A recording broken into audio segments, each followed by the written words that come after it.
Question ये बहुत अच्छा आ गया है। इस क्वेश्चन को बनाने से पहले आपको तीसरा चैप्टर का सूत्र याद होना चाहिए। A1/A2 B1/B2 C1/C2 तीनों जब बराबर होगा तो संरेखी होता है और अनेक हल होता है।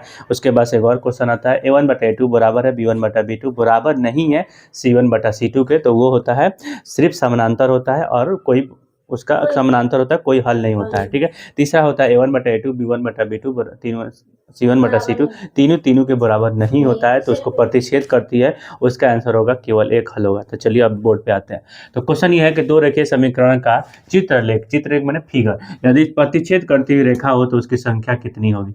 अब प्रतिच्छेद करती हल की संख्या कितनी होगी। प्रतिच्छेद करती मतलब ये एक ये होता है, एक समानांतर होता है, एक संरेखी होता है, एक के ऊपर एक। ठीक है। एक मैंने एक पहला लाइन है, उसके ऊपर दूसरा लाइन। ठीक है। तो ये समानांतर हो गया, इसमें कोई हल नहीं, कोई हल नहीं। इसमें होगा अनंत माने बहुत सारा, तो अनंत के थ्री। इसमें सिर्फ एक, तो क्या कह रहा है प्रतिच्छेद, इसी को कहा जाता है प्रतिच्छेद। तो मतलब एक बी आंसर।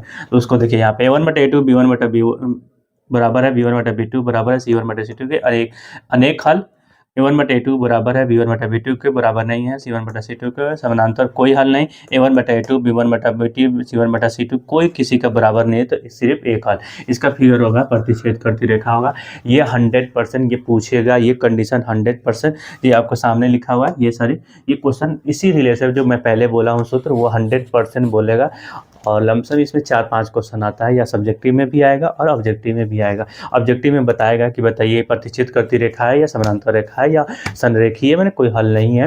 तो ये सारी कंडीशन को पूछते हुए तो मैं यही चाहता हूँ कि आप उसको अच्छे से बनाइए। इसको अच्छे से समझने के लिए क्या होता है, प्ले लिस्ट में जाना होगा, वहाँ पर तीसरा चैप्टर देखिए। और मैं ये कहता हूँ कि बस इतना याद कर लीजिए, इसी में से आपको 2 नंबर पूछेगा। ठीक है।